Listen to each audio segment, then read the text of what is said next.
war overseas in Afghanistan and Iraq. We need to bring our boys home and put them into the ministry of defense so we can defend our communities rather than destroy our communities. Young men, come on and let's set up the ministry of defense in every city, in every town. We need a ministry of art and culture. We applaud the hip-hop community, the new leaders of young people all over the world, but I want the young generation of artists to know there's a bigger purpose than popping our fingers and shaking you know what. There's a bigger purpose for art and culture. Mao Zedong, on his long march throughout Chiang Kai-shek, but he had 1 billion people whose lives he had to transform. Many of them were victims of opium, drugs, prostitution, like we are. But what Mao Zedong did, was he went to the cultural community and they accepted his idea. And then through song, through dance, through poetry, through drama, through documentaries, through movies, through books that were written, the idea of Mao Zedong became the idea of 1 billion people, and China became a world power on the base of the culture and the artistic community. If we had a ministry of art and culture in every city as we create this movement, we could say to our young people, what is the idea of the time? And are you reflecting that idea in your songs, in your dance, in your music? We need a ministry of trade and commerce. Do you think that a Millions More movement shouldn't be involved in the development of Africa, the Caribbean, and Central America? Look, brothers and sisters, if we started feeding ourselves, look at the billions that we spend on food. But we need clothing and we need shelter. Look at our clothes, they're made somewhere else. Look at our shoes, our tennis shoes, they're made somewhere else. Suppose we pool some of the money that we spend foolishly. We could set up factories in Africa and in the Caribbean. That's a labor market that is a little cheaper than the labor here, but if they made our clothes, then we could open up clothing stores all over America, sell cheaper than the market, and then capture the market of the people, and all will come buying clothing from us because it's better and it's cheaper. Africa can be a source of shoes and clothing and lots of things that we might not be able to make in America successfully. So we need a ministry of trade and commerce that can link the struggle here with Africa and the Caribbean, Central and South America. We have a market of nearly 90 million black and brown. That's a huge market. Let's tap that market and we won't have to beg others. We'll be able to do it ourselves. We need a ministry of justice. We need to look at the conflicts in our own community. We don't need to go to our slave masters to solve our problems. We need to have a ministry of justice in every city that deals with the conflicts among us, that we solved it among ourselves through our ministries of justice. We need a ministry of information. We need to gather all the black newspapers, all black radio, black television, all magazines into a ministry of information, because if we have enough money in our ministry, we send our reporters wherever we want the truth. We do not wish to be subjected to the Associated Press or to Reuters or to UPI or to the news-managed news of America and the world. We need to be where the action is so that our people will get correct information. We need a ministry of information. We need a ministry of science and technology. And lastly, we need a ministry that deals with the head, the spirit of our people, where we collect our spiritual leaders of Christianity and Islam and Judaism and all other religions and come up with the spiritual teaching that will transform our lives by renewing our minds, that we may destroy the Willie Lynch syndrome in black people in America and throughout the world forever. Now I'm asking you, would you agree that we should have a ministry of health and human service? Raise your hand, please. Uniting all our doctors and health professionals. Do you believe that we should have a ministry of agriculture? Raise your hands. Do you believe we should have a ministry of education, looking after the educational needs of our children and our people? Do you believe that we should have a ministry of defense? Let me see the hands. Don't be afraid. We have to do something to help ourselves. Do you believe that we should have a ministry of justice, a ministry of information, a ministry of science and technology, a ministry of art and culture, and lastly, a ministry that unites the spiritual community, that we may impart spiritual values to our people? All of you who agree with that, please let me see your hands from here all the way to the Washington Monument. Let me see those hands. Well, brothers and sisters, we need money. Now, I'll tell you what we can do to finance these ministries. Two things. One, all of you who are here and all of you who are watching by television, if you would go to www.millionsmoremovement.com, you will see a registration form. Fill it out, and you will see there our intention to build a national skills bank. Let us know what your skill is, because we want to tie the skills of Black America to the needs of the 53 nations in Africa who want to form the United States of Africa.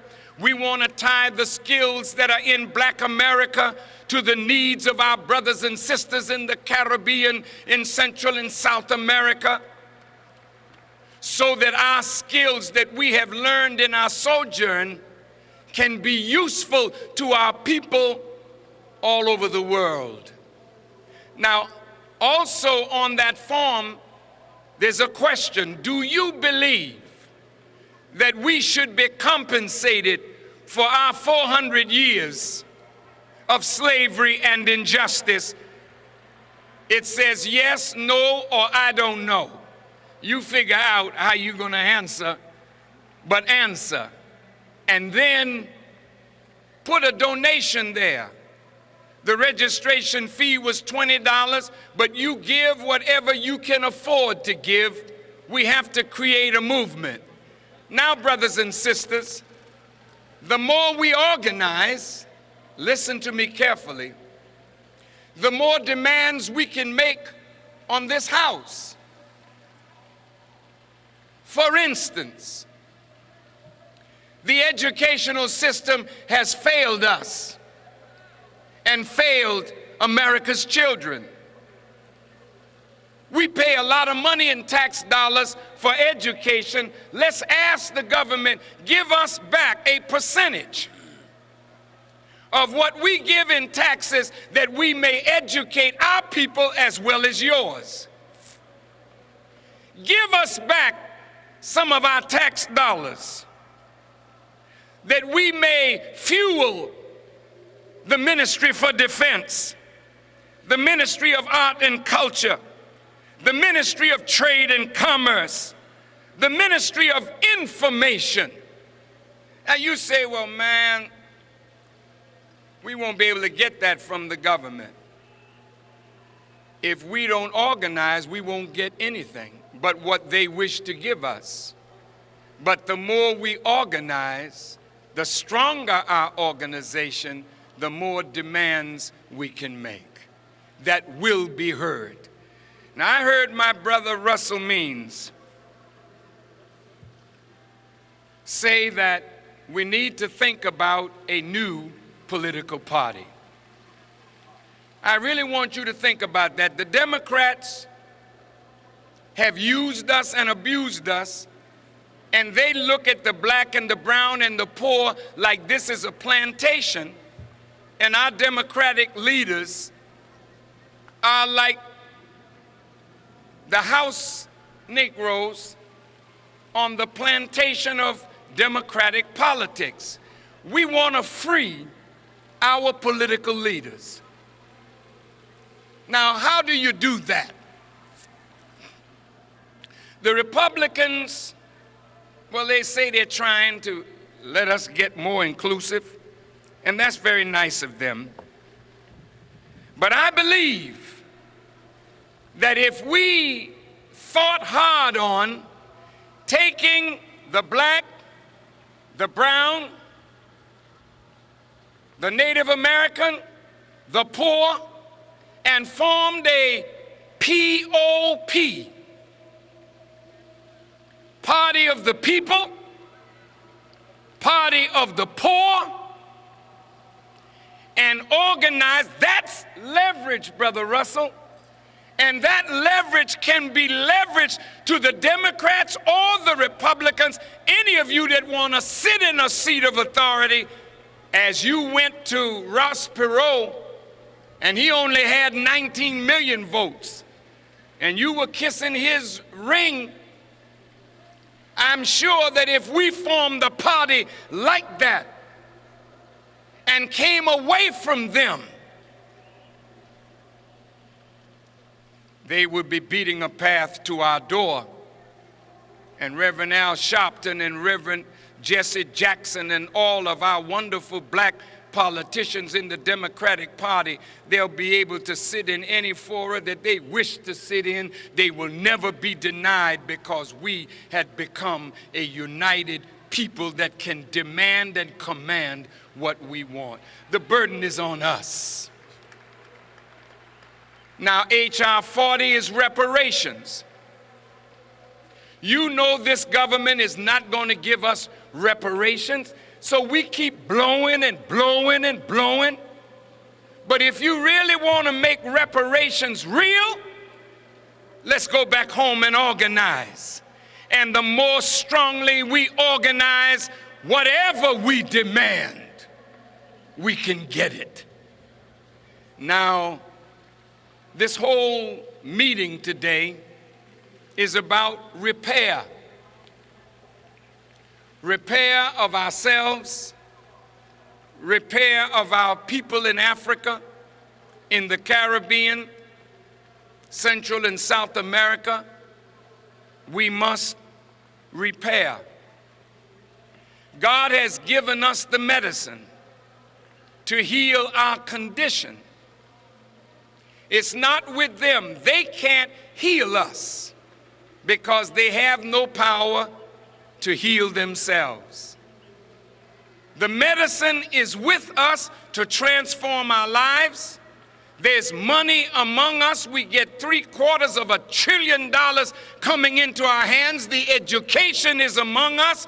All we need is the will and the unity, and we can repair what has been broken. However, Dr. Conrad Worrell read a word from Brother Malcolm on reparations. That demand must be made, but it must be backed by the power of an organized people. The Native Americans have demands to make of this government for lands and wealth that is due them, promises that were made, treaties that were broken, and they of themselves are weak to get what the government owes them, but together we as a united people can make a demand on behalf of the Native Americans as well as ourselves, as well as the Latinos whose families are being broken up. United, we can solve these problems, but divided, we keep injustice in power. Now a word to Africa. I'm your brother, and it makes me sick to see Prime Minister Blair offer Africa $40 billion in debt relief, and we applaud this.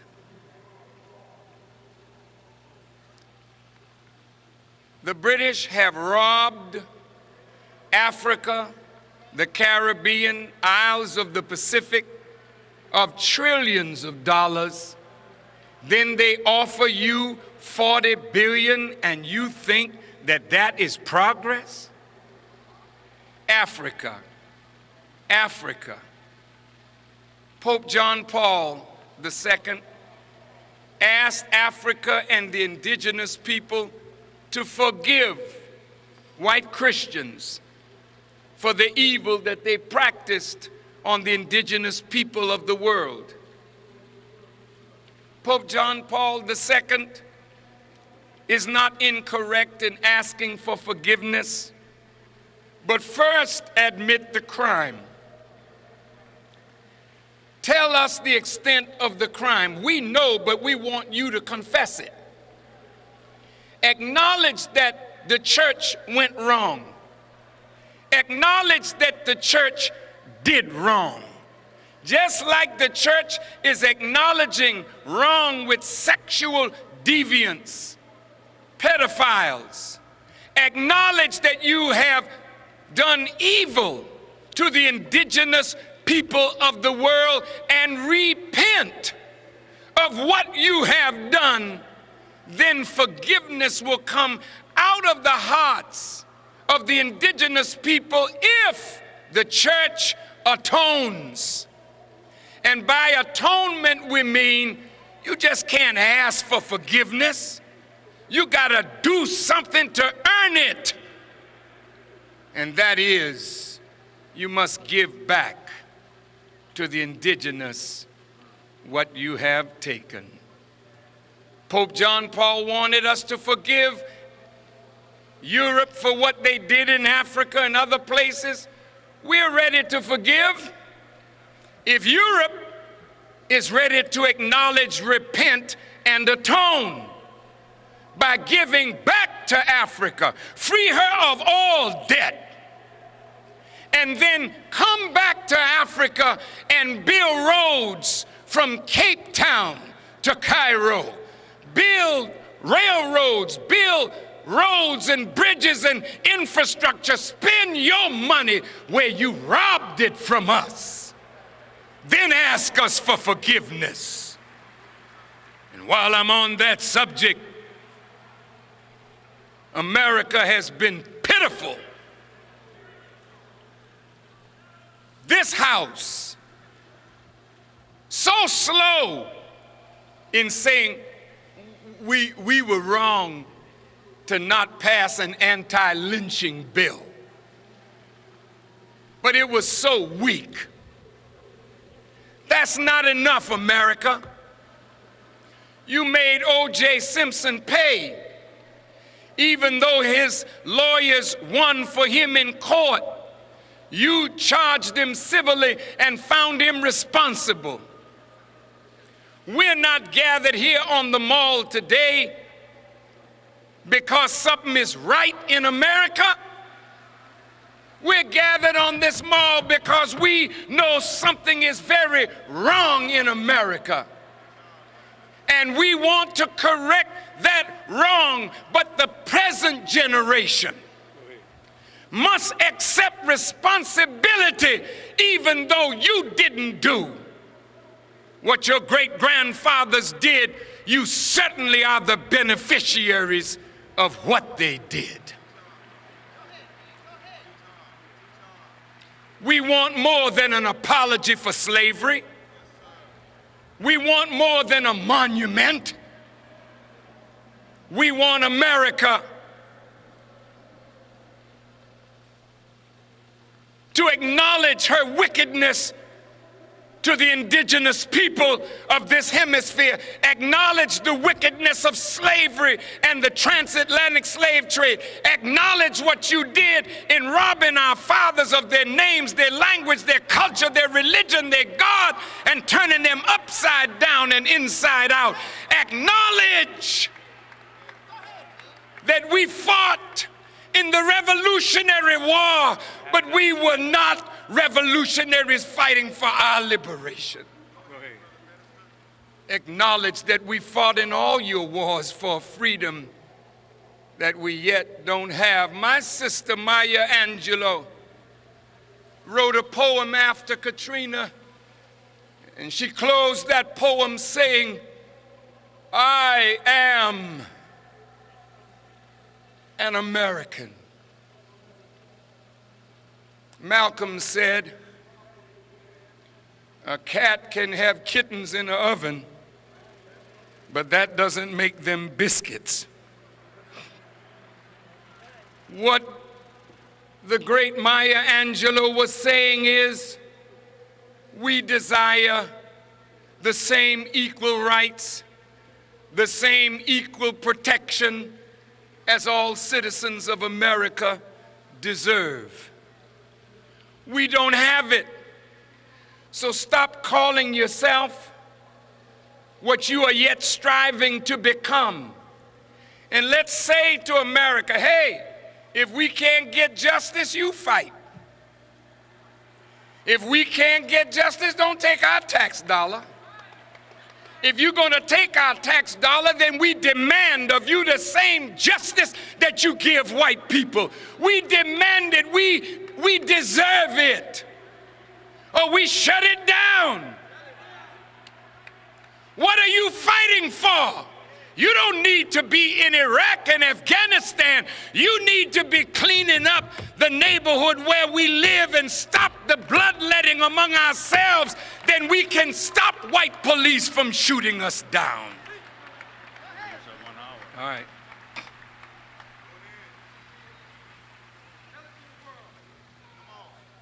We demand that America do justice by the children of slaves. We haven't given up our place in Africa. We haven't given up our rights to Africa. Africa is ours, and we should claim it and help rebuild it and make it the great power that Africa is destined to become. And now I will conclude. Brothers and sisters of the Caribbean, Africa is trying to unite to form the United States of Africa. The Caribbean cannot continue to exist as little island nations. There must be a union of all the islands into the Caribbean, into a Caribbean union with Venezuela, with Cuba, with Trinidad and Tobago. And if those islands would unite and look at the value of your land to produce what you consume and then export your surplus, I guarantee you your unity will make the islands less marginalized in the future. The sugarcane industry is gone, the banana industry gone. What are we sending our children to the University of the West Indies, in Jamaica, in Barbados, in Trinidad, or in Guyana for what?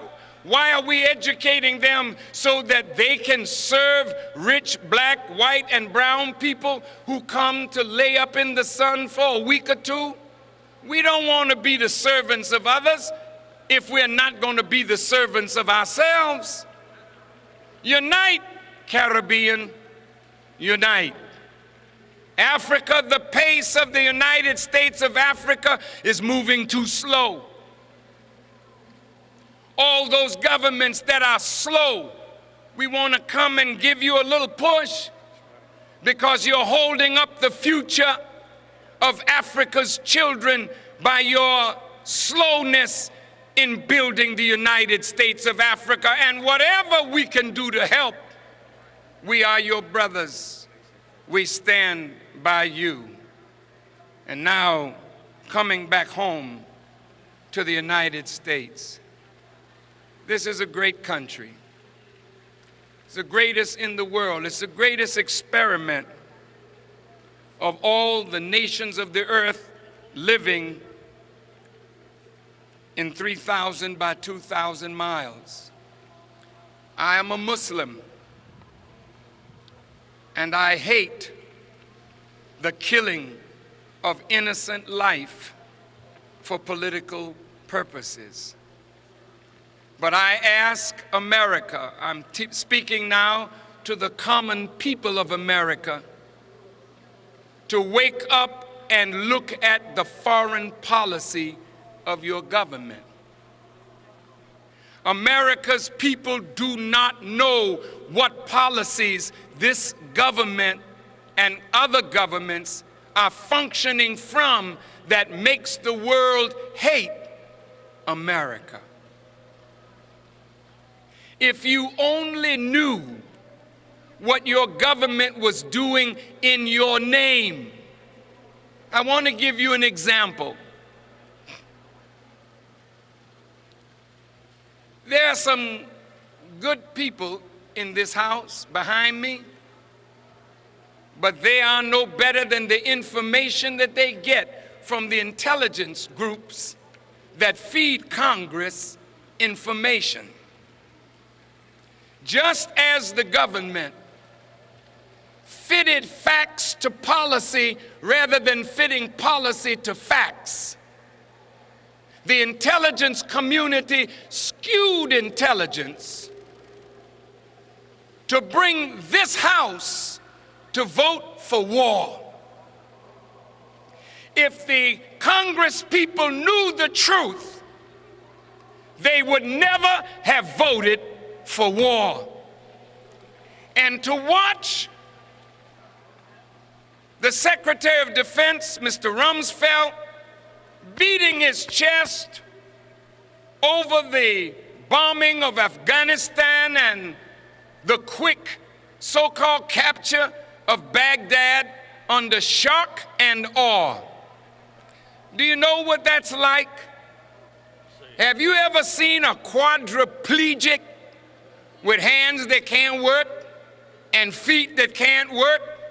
Imagine a quadriplegic fighting the heavyweight champion of the world. And the heavyweight champion beats up a quadriplegic, then raises his hand in victory and says, shock and awe. That's how bad Iraq was in terms of its ability to defend itself against the armed might of the military power of the United States of America. The raping of the Treasury of $340 billion to prosecute a war that there's no end in sight. But America couldn't find $14 billion to rebuild the levees around New Orleans. I think we need regime change in the United States of America. I think we need to look at those who have taken the oath of office and lied to the American people, and now we are in more misery than we have ever been in. And the American people, black, brown, red, yellow, and white, are totally dissatisfied with the way government is operating.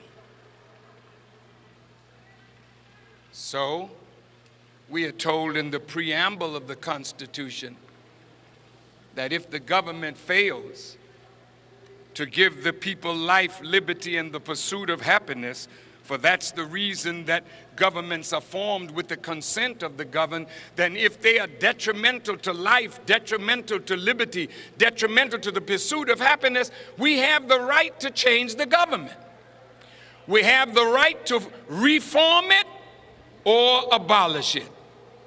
You have to decide, America, what you want to do. If you want to reform it, then regime change is necessary. But you have to get out of power the neoconservative idea of an imperialist America. The neocons now running and ducking like they didn't do nothing. But President Bush is functioning on the agenda, the idea of the neoconservatives.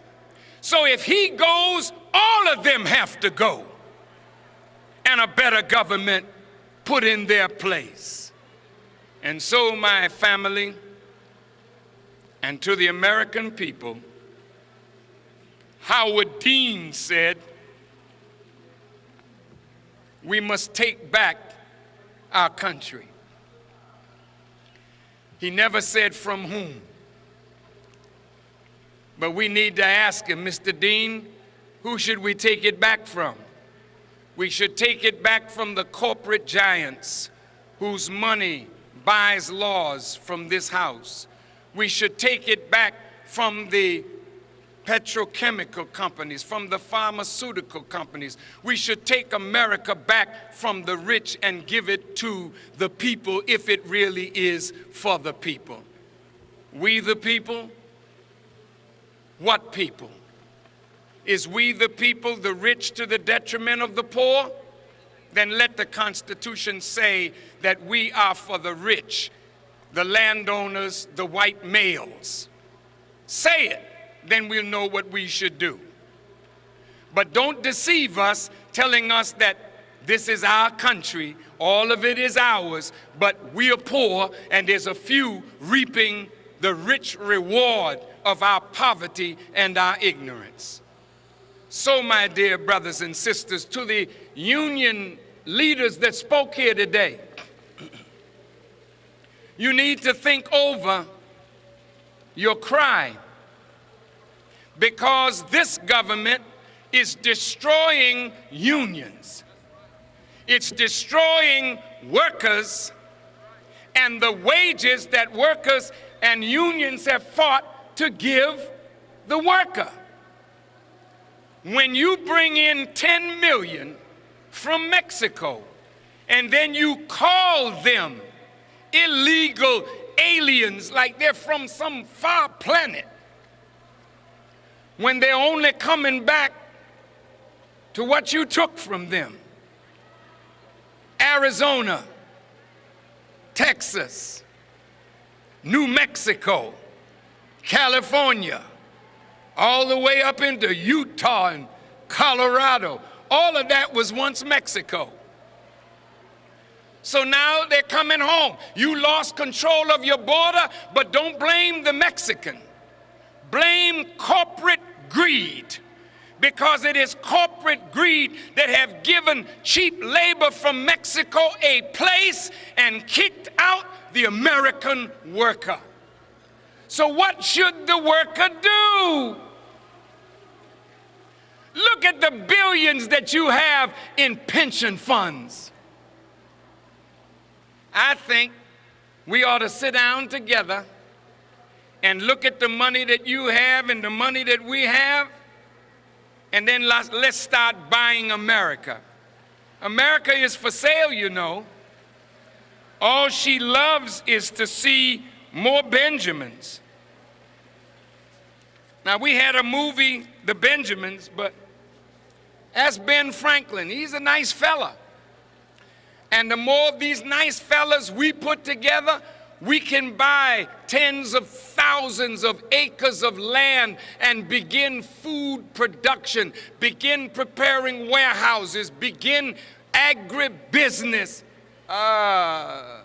Labor leaders, get involved in producing a new food base, and the billions that we spend on food will give jobs to the jobless and put money in the hands of the labor unions. And if the labor unions don't do it, let our unity do it. Let's put our finance together and build the Millions More movement. Now, in closing, Reverend Willie Wilson, could you step here a minute? We are establishing a Millions More Movement Disaster Relief Fund. The Millions More Movement is asking all of you to give $1 a week. And on the day that you give your dollar, you fast. Learn how to fast, brothers and sisters. It is good for your body. It is good for your mind. And you will save more than the dollar that you give by fasting one day and sending that dollar to the Millions More Movement Disaster Relief Fund. It is Post Office Box 10680. That's the International Bank of Washington. That's a black man. Washington, D.C. 20020-9994. I'm going to say it again. $1 every week to the Million More Movement Disaster Relief Fund, P.O. Box 10680, Washington, D.C. 20020-9994. Now, I want you to listen to Mother Tainetta Muhammad, who gave up her spot that I might come and speak to you before the sun went down, and then all the clouds moved away and the sun stayed right there. All praise is due to Allah. And while Mother Tainetta is setting up, can we have the brothers sing that song for me called Stand? They took down the instruments. All the instruments are taken down. Well, it's all right. Let me introduce some of the people on the board. Some of the board members of the Million Man March Disaster Relief Fund. Would you step forward, please? Why don't you introduce them, Reverend? All right. We want to say that with this Millions More Movement Disaster Relief Fund, it should be on the jumbotrons, the post office address.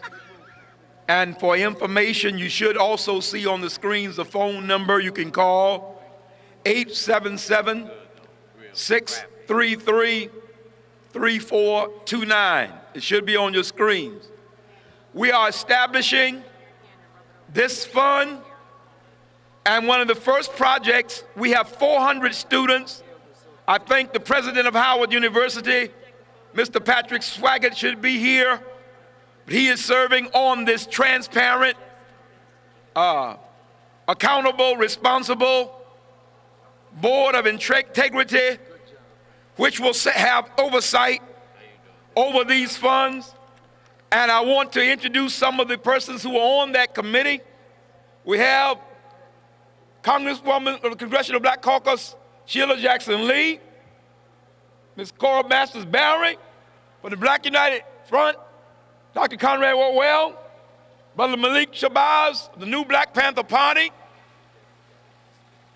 Dr. Barbara Williams Skinner, Dr. Maulana Karinga, Reverend Dennis Proctor, Reverend Charles Adams, and others that will be identified. I don't have all the names before me, but we want to be responsible. Dr. Barbara Williams Skinner, and accountable. These people standing before you, Dr. Julianne Malveaux, and some others, as we share together. This is a collective. God has blessed us today with the most broad and diverse coalition in the history of Black America. And working together, there is no problem that we cannot solve. Now, you are missionaries. Your assignment for this week is to send that first dollar in, go in your neighborhood, get 5 other brothers and sisters, and from the look of the crowd that I see, at the end of next week, we ought to have at least $5 million in this start. Put your hands together and thank God the Creator for what He's going to do, what He is doing, and for what is happening right now. Everybody, put your hands together. Tell them, please don't leave. Please don't leave. We want you to see this performance, which includes many cultures and gives a graphic picture of what we want to present to the world. All of our people, many different persuasions, many different cultures, coming together in oneness to raise up the downtrodden and the dispossessed and the disinherited, and let them know, if they see on this screen today, that there is hope, because the hundreds and hundreds of you who are millions, thousands of you who are out here today are witnesses to the fact that we